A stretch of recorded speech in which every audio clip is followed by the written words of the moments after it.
অবৈধভাবে বাধা তুলছেন। এবার কিন্তু প্রান্ত বদল।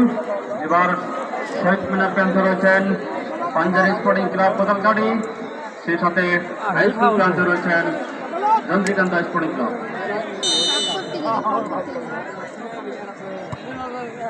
উঁচু করে মেরেছেন, একেবারে স্পষ্ট একটি